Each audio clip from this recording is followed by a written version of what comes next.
Oi cinéfilos, meu nome é Carolina e bem-vindos a mais um vídeo do Assista um Filme. E no vídeo de hoje, em homenagem ao lançamento de Gladiador 2, hoje eu vim trazer minha crítica do primeiro filme, Gladiador. Na Roma Antiga, em seus momentos finais de vida, Marcus Aurelius expressa sua vontade de deixar o trono para Maximus, o comandante do exército romano. Porém, isso desperta a ira de seu filho Cômodos, que, sedento pelo poder, resolve matar seu pai e culpa Maximus. Para sobreviver, o comandante foge, mas acaba sendo capturado e vendido como escravo. O filme tem direção de Ridley Scott e roteiro escrito por John Logan e William Nicholson. Gladiador foi um dos vencedores do Oscar de melhor filme e é muito interessante analisar o filme, principalmente comparando com os outros indicados dos anos ali perto de Gladiador, né? Ele ganhou no ano de 2001, o filme é de 2000, e era uma época em que tinha uma crescente de filmes dramáticos, com uma carga mais pesada, muito mais pessoais, assim, que geralmente falavam de traumas, e enfim, que você podia se identificar com as histórias dos personagens, né?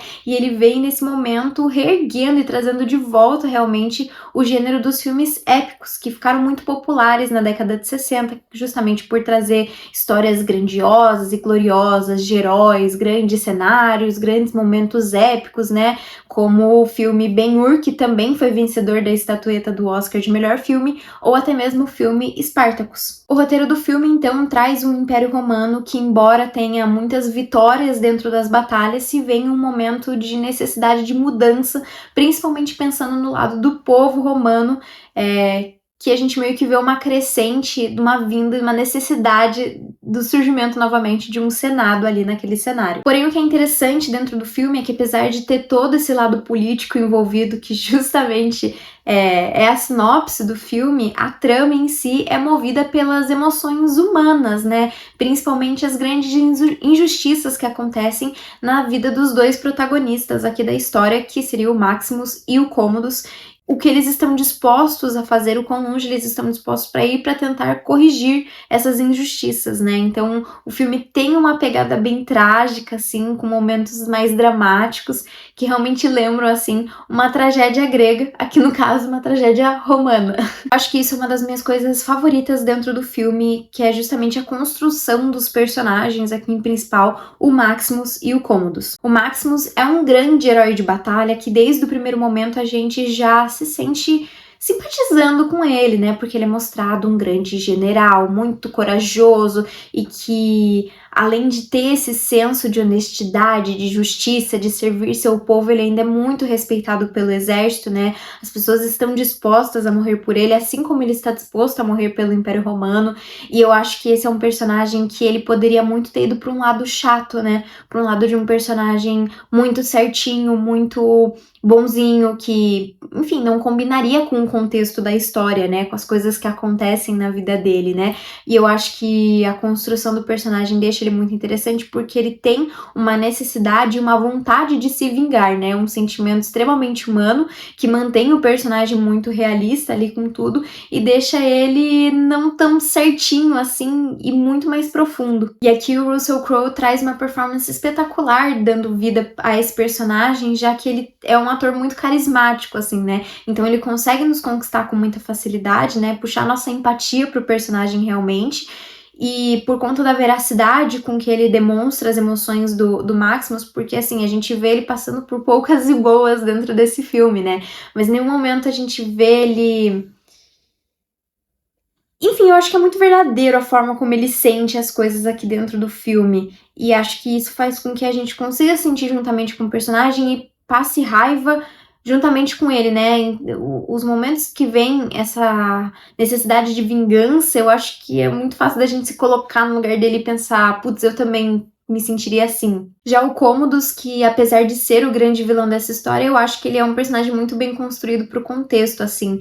Desde os primeiros momentos que a gente conhece o personagem, ele é mostrado como muito confiante, assim, ele se sente muito importante e ele se sente merecedor de muitas coisas, né, como se tudo devesse ser dele, assim, né, todo esse controle, a passagem do trono mesmo do Marco Aurélio para ele, né, como se fosse o dever, como se fosse a coisa que ele sente que é dele já. E ele é um personagem que, de fato, tá disposto a ir qualquer distância pra conseguir essas coisas que ele acha que é do direito dele. Eu acho que o que deixa aqui esse personagem mais humano são os pequenos momentos em que a gente tem relatos, tanto dele quanto do próprio pai, do relacionamento deles, né? Em que a gente vê que o Marcos Aurelius não era um pai tão presente, tão amoroso ali com o personagem, assim. Tem até uma cena que me marcou bastante, em que ele tá olhando o sobrinho dele dormir e ele fala... Ele dorme muito tranquilamente, porque ele sabe que ele é amado, né? Uma coisa que aquele personagem em si, ele nunca sentiu, então ele não tem, de certa forma, uma empatia, ele não tem algumas emoções e alguns sensos de noção por conta disso, e por isso que ele é do jeito que ele é, assim. Eu acho que reassistindo por essa segunda vez, apesar de, lógico, né, estar torcendo pelo Maximus, eu acho que eu consegui entender o personagem do Commodus muito melhor, de ver que tudo tem uma explicação ali dentro do personagem dele, né? Ele não é daquele jeito porque ele é. Lógico, talvez ele tivesse uma malvadeza dentro dele, assim, mas realmente tudo vem de algum passado, vem de algum lugar, tem alguma explicação. Eu acho que o Joaquin Phoenix traz uma performance que conseguiu incorporar muito bem isso. Eu sei que a performance dele aqui nesse filme não é amada por muitas pessoas também não gostam do personagem do Commodus por achar ele até um pouco cartunesco, assim, vilão maligno. Mas eu gosto bastante, acho que ele tá excelente no papel, porque eu acho que ele consegue trazer um personagem que, apesar da gente sentir raiva dele, porque, lógico, em diversos momentos ele parece apenas um menino mimado, que eu acho que combina muito bem com essa coisa de tirano, imperador romano, ele ainda assim, a gente sente pena dele em vários momentos, assim, você vê aquele personagem completamente destruído e muitas vezes as pessoas não levando ele a sério, assim, também porque ele não é um grande guerreiro como o Maximus, né, enfim. Então, acho que a performance dele tem esses dois lados que são muito interessantes. E apesar do filme ser cheio de inconsistências históricas, eu gosto bastante do contexto que ele cria aqui para essa Roma, né? Que se encontrava em um momento de ascensão por muitas batalhas e conquistas, mas que tinha um povo muito insatisfeito, né? Que passava fome, lidava com a peste, tinha um saneamento terrível e que estava insatisfeito com o seu governo e realmente pedindo uma melhora. O que eu acho interessante é que isso é incorporado dentro da trama quando o Commodus ele assume que ele, em vez de resolver esses problemas da população, ele resolve instaurar novamente a política do pão e circo para pegar a ignorância, assim, desse povo e tentar pegar o amor e respeito do povo por dar essa diversão ali de momentos, né? Tentar comprar eles, de certa forma, com essa falsa solução, assim, né? Ah, como ele é bondoso, né? E acaba sendo uma coisa interessante também, porque dentro do filme a política do pão e circo tinha sido proibida, né? Na verdade, os combates de gladiadores haviam sido proibidos pelo pai do Commodus, Marco Aurélio. E então, de certa forma, é um desafio ali com o pai de pensar, eu sei muito mais que você, né? Mas claro que tudo isso dentro do filme, né? Na história real, as coisas foram um pouquinho diferentes. O filme também acaba ganhando muito graças à sua ambientação, realmente se preocupando com desde os maiores detalhes, né, das grandes construções, até os mínimos detalhes nas armaduras dos personagens, para entregar essa Roma que seja crível e palpável assim pra gente, né? O filme fez muito uso de CGI também, que eu acho que super funcionou aqui, mas também teve muitas coisas que foram construídas para o filme, como o próprio Coliseu, onde boa parte do filme se passa, né? Eles construíram uma réplica do Coliseu em Marrocos, e enfim, realmente impressionante você pensar que eles construíram todo aquele cenário, né? Outro destaque também vai para a trilha sonora, que assistindo agora pela segunda vez eu percebi como ela é parecida com a trilha sonora de Piratas do Caribe, mas eu acho que ela funciona muito bem aqui dentro da história, acho que ela engrandece diversos momentos, desde os momentos mais tristes, em que tem toda a parte trágica do filme, e principalmente nos momentos mais de ação, de aventura, realmente, que trazem a nossa animação, assim, realmente com os toques musicais. Aproveitando que eu falei da trilha sonora, falando agora sobre o som, nada me incomodou, exceto algo muito específico, lá perto do final do filme, em que tem um momento que os personagens estão trocando socos, e por algum motivo eles colocaram um efeito sonoro no som, que me pareceu muito cartunesco, assim, e eu não sei explicar por que eles fizeram isso, mas me incomodou profundamente. E falando sobre as cenas de batalha em si, eu acho que elas são um grande ponto alto dentro do filme, são alguns dos momentos mais legais que a gente vê, em parte porque eu acho que elas são muito bem coreografadas ali dentro do filme e tem movimentos muito legais por ser justamente uma briga de gladiadores, né? Tem uma delas em que eles estão algemados, outras eles usam armas diferentes, então acho que cada uma delas tem seus momentos, assim, tem um que tem muitas pessoas, outro que tem apenas um personagem, então acho que cada uma delas acaba sendo diferente entre si, deixando cada vez mais legal e realmente é muito bem coreografado, assim, tudo. Dá pra gente seguir os personagens perfeitamente. Eu gosto muito quando as cenas de batalha são assim, que dá pra gente acompanhar realmente o que tá acontecendo, principalmente quando a gente tá acompanhando um personagem em si. Agora, isso já não é uma coisa que o Ridley Scott faz no começo do filme, né? Enquanto ele tá contando ali o ataque dos romanos contra os bárbaros, ele usa uma direção um pouco mais caótica, com câmera mexendo, efeitos de velocidade, câmera lenta, enfim, que eu acho que deixam ali, lógico, ele quer passar essa sensação de confusão, mas eu acho que fica muita bagunça, assim, pelo menos eu achei um pouco too much, assim, assistindo, e eu acho que ele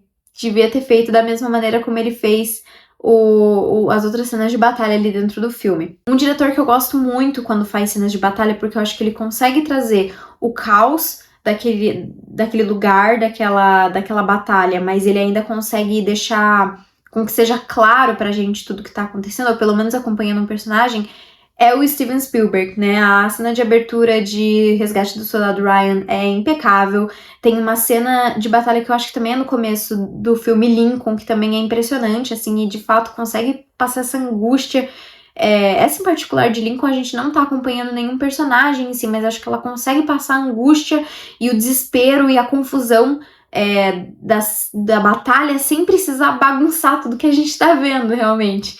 E tem outra também em Cavalo de Guerra, assim, que acho que também consegue muito bem. Então, eu curto mais esse estilo um pouco mais organizado da bagunça, realmente, para conseguir acompanhar. Então, aqui por ter não só a câmera balançando, não só muitos personagens, muita coisa acontecendo ao mesmo tempo, explosão e fogo, mas ter ainda efeito de câmera lenta, efeito de velocidade, eu achei demais, assim, eu teria cortado os efeitos de velocidade. Outra coisa interessante, já tendo assistido outros filmes do Ridley Scott, foi que eu consegui ver muito de Napoleão aqui dentro de Gladiador, né? No caso, Napoleão tem muito de Gladiador, né? Dá pra ver que o diretor se inspirou, assim, muito nas duas histórias, tanto nos momentos de batalha, a batalha do início, principalmente, me lembrou muito uma batalha que acontece em Napoleão, e também o próprio personagem do Napoleão parece ter um pouco do Maximus, né? Essa coisa de general, de líder mesmo, né? E também um pouco do próprio Commodus,